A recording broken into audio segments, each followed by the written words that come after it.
এক এক করে আসি। প্রথমেই রোশনবাবু আপনার কাছে এবং অর্চনাদির কাছে আসবো, আপনারা দুজনেই চিকিৎসক। এত বড় একটা ঘটনা ঘটার পর এতগুলো প্রশ্ন, পুলিশে এতগুলো ভূমিকা রয়েছে, এরপরও বলা হচ্ছে যে সব কিছু স্বাভাবিক ছিল, সমস্ত টাইমে খবর দেওয়া হয়েছে, পুলিশ সেখানে এসছে, জায়গা কর্ডন করা ছিল। আপনারা নিজেরা চিকিৎসক, নিজেরাও জানেন এত বড় ঘটনা ঘটার পর সঙ্গে সঙ্গে পুলিশের পৌঁছানো উচিত ছিল না? সেখানে এত গাফিলতি, এত ফাঁক থাকছে কিভাবে? দেখুন, আমি একটা কথা বলি যে ঘটনার পরিপ্রেক্ষিতগুলো যদি দেখেন যে কখন ঘটেছে, কখন বডিটা দেখা গেছে, কখন সবাই সেখানে পৌঁছেছে, কখন টালা থানাকে রিপোর্ট করেছে, এগুলো আজকে বাইরে এসছে। আমি আবার আপনাদের সবাইকে বলছি, আমি পশ্চিমবঙ্গ কলকাতার পুলিশের ওপরে এবং সমস্ত রাজ্যের পুলিশের ওপরে সবসময় সহানুভূতি রাখি এবং বিশ্বাস রাখি। তবু কোনো না কোনো জায়গায় সময়ের হিসেবে কিছু কিছু জিনিসকে মানা যাচ্ছে না। এবারে এখানে প্রশ্ন আসতে পারে যে যে সময় পুলিশ যে জায়গাগুলোতে সার্চ করেছে বা যে জিনিসগুলোকে তুলেছে সেইগুলো তুলে দুদিন পরে সেটা সিবিআই এর হাতে গেছে। এবং এখানে ম্যাডাম আমি একটু বলছি, হ্যাঁ, এবং এখানে সিবিআই এর কাছেও একটা ধারা আছে যে 210, তাতে করে যদি কখনো ওনারা মনে করেন যে কোনো জায়গাতে ট্যাম্পারিং অফ দ্য এভিডেন্স হয়েছে, তাহলে কিন্তু ওনারা অবশ্যই যারা এখানে ইনভেস্টিগেটিং লোক ছিলেন তাদের বিরুদ্ধে যেতে পারেন বা তাদেরকে ডেকে নিয়ে জিজ্ঞাসাবাদ করতে পারেন।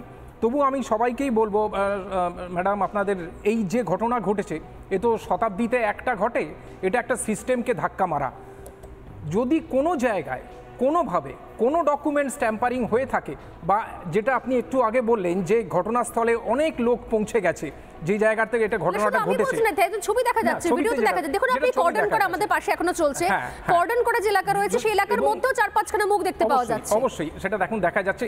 এই জিনিস যদি ডকুমেন্টকে ট্যাম্পারিং করে, আমি বলবো সিবিআই এর কাছে সমস্ত রকমের উপায় আছে এবং 3 ডাইমেনশনাল ম্যাপিং করেছেন ওনারা, এবং তাতে করে যদি কোনো জায়গায় ট্যাম্পারিং অফ দ্য ডকুমেন্টস হয়ে থাকে তারা সব সময় যেন তাদের ডাকে এবং যারা ডকুমেন্টস ট্যাম্পারিং করেছে তাদের বিরুদ্ধে ব্যবস্থা নেয়। আমি সিবিআই এর উপরেও ভরসা রাখি, কলকাতা পুলিশ তার যা পরিশ্রম তারা করে তাদের উপরেও ভরসা রাখি। না, আপনি এখনো এই ছবিগুলো দেখার পর আপনার মনে হচ্ছে কলকাতা পুলিশের উপর ভরসা রাখার জায়গা এখনো পর্যন্ত রয়েছে? ম্যাডাম জানেন তো, আমি এই কারণেই বলছি যে কলকাতা পুলিশ ঠিক ভুলটা পরে যে দোষী ধরেছিল, আমরা প্রত্যেকে এখন সাগ্রে তাকিয়ে আছি সিবিআই এর দিকে। অন্তত সিবিআই যেন এর কোনো সঠিক সূত্র বের করে এবং সত্যি দোষী যদি আরও কেউ হয়ে থাকে, আরও কোনো জায়গায় হয়ে থাকে, সিবিআই যেন তার বিরুদ্ধে কঠোর ব্যবস্থা নিয়ে তাকে আইনের সামনে আনে। আমি আসবো, মানে আমার ইনফ্যাক্ট আপনার কাছে আরও একাধিক প্রশ্ন রয়েছে, কারণ আপনি বলছেন যে পুলিশের উপরে আপনি এখনও আস্থা রাখছেন এবং আপনার মনে হচ্ছে যে তবু তো কলকাতা পুলিশ, মানে এর সারমর্ম যা দাঁড়ায়, কলকাতা পুলিশ তবু তো একজন কাউকে সামনে ধরেছিল, এখন তো সিবিআই এখনও আর এরপর নেক্সট কাউকেই সামনে কাঠগড়া দাঁড় করাতে পারেনি। আমি একটু উত্তর নিই অর্চনা মজুমদারের কাছ থেকে। অর্চনাদি বলুন। আমি জানি না আমার ফ্রেটার্নিটির ডাক্তারবাবু কোন বাধ্যবাধকতার জন্য আজকে এখানে দাঁড়িয়ে কলকাতা পুলিশে বিশ্বাস ভরসা বলছেন। রাজ্যের মানুষ কিন্তু আপনার কথা তো পছন্দ করছেই না, আপনাকে হয়তো ক্ষমা নাও করতে পারে। আমি আমাকে আমার উত্তরটা বলতে দিন। আমি ওই দিন ঘটনাস্থলে নিজে ছিলাম, 1:30 থেকে 2টায় পৌঁছেছি, সেমিনার রুমেও ছিলাম। অবাধ, আমাদের মতো যারা ডাক্তার আমাদের কেউ কোথাও আটকায়নি, কোথাও যাবার বাধা ছিল।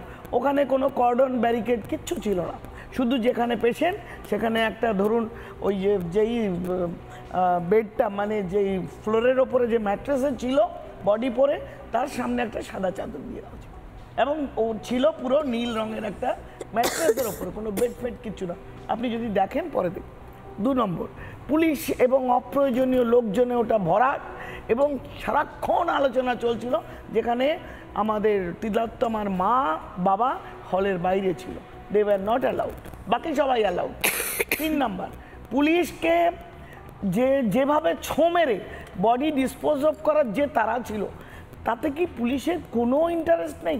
পুলিশের মাথার ওপরে যে রাজনৈতিক লোকগুলো তাদের চালায়, সেই আমি দেখেছি ডিসি নর্থ, ডিসি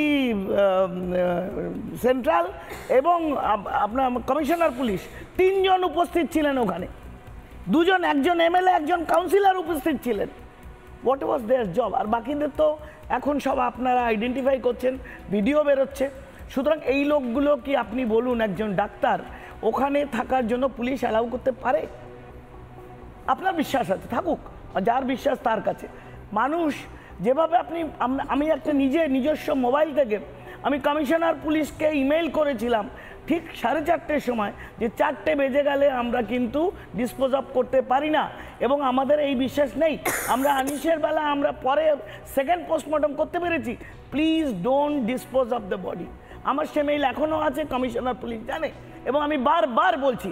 কিন্তু চিলের মতো ছো মেরে বডি নিয়ে টাকা থানা যেভাবে মা বাবাকে ডিপ্রাইভ করে, যে স্টুডেন্টগুলো এত বছর ওর সাথে পড়লো, তারা সকাল থেকে লাইন দিয়ে দাঁড়িয়েছিল, অন্তত শত ফার্স্ট ইয়ার থেকে পিজিটি পর্যন্ত, কেউ তাদের বন্ধু সহপাঠীর মুখ দেখতে পেল না। যেভাবে পুলিশ তুলে নিয়ে চলে গেল, আপনি বলুন তাদের কোনো ইন্টারেস্ট ছিল না, they had no other option. তারা আমাকে বলতে দিন, তবু আপনি তাদের রেসপেক্ট করুন, তাদের বিলিভ করুন, আপনি করুন, আমার আপত্তি নেই।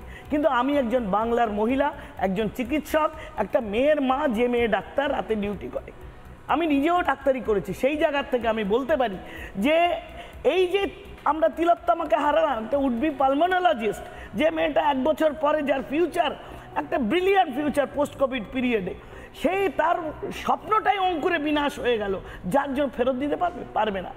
কি করেছে আপনি আমায় বলুন? পুলিশ শুধুমাত্র প্রমাণ লোপাট নয়, আপনার এফআইআর করেছে কখন? বডি ডিসপোজ হয়ে যাবার পরে। কেন পুলিশকে এটা জানে না? আমরা ফরেন্সিকে পড়িনি, আপনি পড়েননি, আপনার ইনকোয়েস্ট করা যায়? আপনি বলুন না, আমরা তো এফএসএম পড়ে এসেছি, আমরা তো পরীক্ষা দিয়ে পাস করে এসেছি। Till you have believe in them, আপনার বিশ্বাস থাকুক। কিন্তু আপনি যদি একটা মেয়ের বাবা হন, আপনার মেয়ে যদি বড় হয়, আপনাকে কিন্তু ক্ষমা করবে না তার যখন এই ধরনের ঘটনা ঘটে। আমি আবার বলছি, আমাকে আবার বলতে দিন,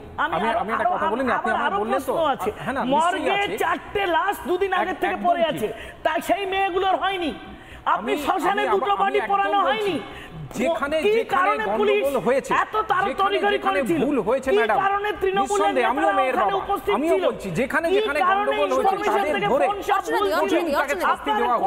এবং আমি তো বলছি, যদি এখন সিবিআই এর হাতে, সিবিআই কঠিনতম শাস্তি দিক। এটা আমাকে বলতে সময় দিতে হবে, তাহলে আমি বলবো। না, সিবিআই কঠিনতম শাস্তি দেবে, আমরা তো নিশ্চয়ই সেদিকে প্রত্যাশা করে রয়েছি। সিবিআই তদন্ত করছে, কবে শেষ হবে আমরা সেই প্রশ্নও করছি, কিন্তু যে প্রশ্নগুলোর উত্তর পাওয়া যাচ্ছে না সেটা হচ্ছে আগাগোড়া শুরু থেকে শেষ পর্যন্ত এত দেরিতে আমরা জানছি। আমি 3টে অডিও দেখি আমি আসবো শতরূপ এবং নন্দিনীদির কাছে। যে